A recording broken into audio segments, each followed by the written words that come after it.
Indian premiere league (IPL) की वापसी के साथ ही इस अभियान के 18वें संस्करण के लिए कुछ नए नियम भी सामने आए हैं। आईपीएल ट्रॉफी के लिए 10 फ्रेंचाइजी एक दूसरे से भिड़ने के लिए तैयार हैं। ऐसे में खेल के कुछ पहलुओं को लेकर समायोजन करने की आवश्यकता होगी। भारतीय क्रिकेट कंट्रोल बोर्ड (बीसीसीआई) ने नए सत्र की शुरुआत से कुछ दिन पहले ही कुछ बदलाव किए हैं, जबकि कुछ अन्य, जिसमें सत्र के कुछ हिस्से के लिए खिलाड़ियों को बदलने की बात भी शामिल है, की अफवाहें भी चल रही हैं। कोलकाता में गत champion Kolkata night Riders (KKR) और रॉयल चैलेंजर्स बेंगलुरु (आरसीबी) के बीच होने वाले सत्र के पहले मैच से पहले नियमों में किए गए 3 बदलावों पर एक नजर डालें। लार पर प्रतिबंध हटाया गया। कोविड-19 महामारी के बाद पहली बार गेंदबाजों को गेंद को चमकाने के लिए लार का इस्तेमाल करने की अनुमति दी जाएगी।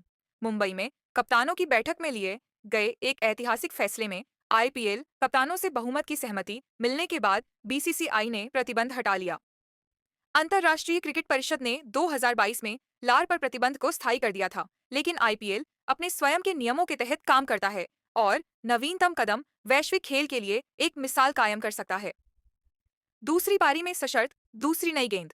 इस सीजन में आईपीएल में शाम के मैचों की दूसरी पारी में 11वें ओवर से नई गेंद डाली जाएगी, बशर्ते ऑन फील्ड अंपायर उसके कारक को महत्वपूर्ण माने, क्योंकि उच्च स्कोर वाले खेलों का चलन जारी रहने की संभावना है। हालांकि यह नियम दोपहर के खेलों पर लागू नहीं होगा।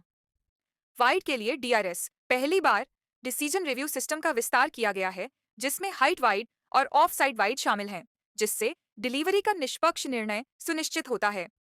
हालांकि लेग साइड वाइड को ऑन फील्ड अंपायर द्वारा ही बुलाया जाएगा। इस बीच बोर्ड ने इम्पैक्ट प्लेयर नियम को जारी रखने का फैसला किया, जिसके तहत फ्रेंचाइजी को पारंपरिक 11 के बजाय 7 से 9 के बीच के खिलाड़ियों को चुनने की अनुमति दी जाएगी।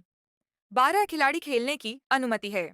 पिछले साल इस नियम की काफी आलोचना हुई थी, जिसमें कई लोगों ने सुझाव दिया था कि यह ऑलराउंडरों के विकास को रोकता है।